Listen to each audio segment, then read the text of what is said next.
ગેસ્ટ્રોઇસોફેજિયલ reflux disease એટલે કે GERD, જેને GERD પણ કહેવાય છે. આ રોગના અંદર તમારા પેટના અંદર રહેલો એસિડ અથવા તો સ્ટમકનું કોઈ પણ કન્ટેન્ટ, જેમાં ફૂડ પાર્ટિકલ્સ પણ હોઈ શકે અથવા બાઇલ પણ હોઈ શકે, એ અન્નનળીમાં આવે છે અથવા ગળા સુધી પહોંચી જાય છે. ઘણા એક્સ્ટ્રીમ કેસીસના અંદર નાકમાંથી પણ બહાર આવે છે.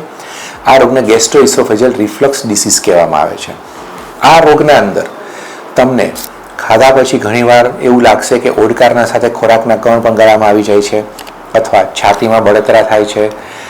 ગળાથી માંડીને પેટ સુધીના ભાગમાં તમને બળતરા થવી, લાળ બળવી, ઘણીવાર સવારે ઉઠો ત્યારે ગળું ભારે લાગવું, ગળામાંથી કફ સાફ કરવો પડે, અવાજ ઘોઘરો થઈ જવો, રાતના ટાઈમમાં સિવિયર રિફ્લક્સ થવાને કારણે તમારા મોઢામાંથી કે નાકમાંથી પણ ગંદુ ખાટું પાણી નીકળી જવું, આ બધા રિફ્લક્સના સિમ્ટમ્સ છે.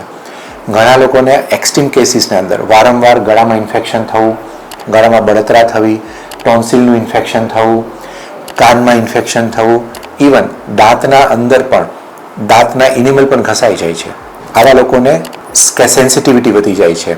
એ લોકોને ઠંડુ અથવા ગરમ ખાવાને કારણે દુખાવો પણ થાય છે. આ બધા જ સિમ્ટમ્સ ગેસ્ટ્રોઇસોફેજિયલ રિફ્લક્સ ડિસીઝ સાથે સંકળાયેલા છે.